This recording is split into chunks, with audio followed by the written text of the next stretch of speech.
বার্ডশেল টিপসের নতুন এপিসোডে আপনাদের সবাইকে স্বাগতম। তো আজকে আলোচনা করব লাভবার্ড পাখির মেল ফিমেল চেনার উপায়। তো মেল পাখি আকারে ফিমেল পাখি থেকে একটু ছোট আকৃতির হয়, সেক্ষেত্রে আবার ফিমেল পাখির আকার মেল পাখি থেকে একটু বড় আকৃতির হয়। মেল পাখি যখন বোন বা কোনো লাঠি বা ব্রিডিং বক্সের উপর বসে তখন পা কম ফাঁকা করে বসে, আর ফিমেল পাখি যখন কোনো লাঠি বা ব্রিডিং বক্সের উপর বসে তখন পা অধিক ফাঁকা করে বসে। মেল পাখিটির দুটি পেলভিক বোন কাছাকাছি অবস্থান করে, সেক্ষেত্রে ফিমেল পাখির পেলভিক বোনের মাঝের দূরত্ব একটু বেশি থাকে।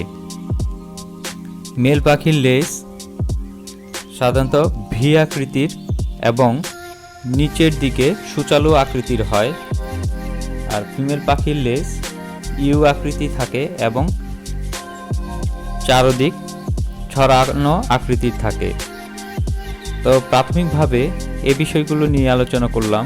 এছাড়াও যারা চান যে আরও 100% রেজাল্ট, তো সেক্ষেত্রে অবশ্যই এখন লাভবার্ড পাখির মেল ফিমেল চেনার জন্য অবশ্যই পরীক্ষা করা হয়। তো আপনারা চাইলে এভাবে পরীক্ষা করাতে পারেন আরও কনফার্ম হওয়ার জন্য, কারণ লাভবার্ড পাখি সহজে মেল ফিমেল চেনা যায় না।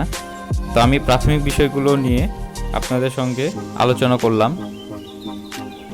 আমার এই ভিডিওটি দ্বারা যদি কারো একটু উপকার হয়ে থাকে অবশ্যই এই বার্ডশেল টিপসের পাশেই থাকবেন, সাবস্ক্রাইব করে বেল বাটন বাজিয়ে দিবেন। আপনাদের জন্য ভিডিও করা হয়, যারা আমাদের ভিডিও ভালো লাগে অবশ্যই শেয়ার কমেন্ট করবেন, তবে আমাদের কষ্ট করে ভিডিও বানানো সার্থক। তো আজকের ভিডিও এই পর্যন্তই, নেক্সট দেখা হবে অন্য কোনো ভিডিওতে। এ পর্যন্ত সবাই ভালো থাকবেন, সুস্থ থাকবেন, আর পাশেই থাকবেন বার্ডশেল টিপসের নতুন কোনো টপিক, নতুন কোনো বিষয়ের জন্য। তো সবাই ভালো থাকবেন। আসসালামু আলাইকুম।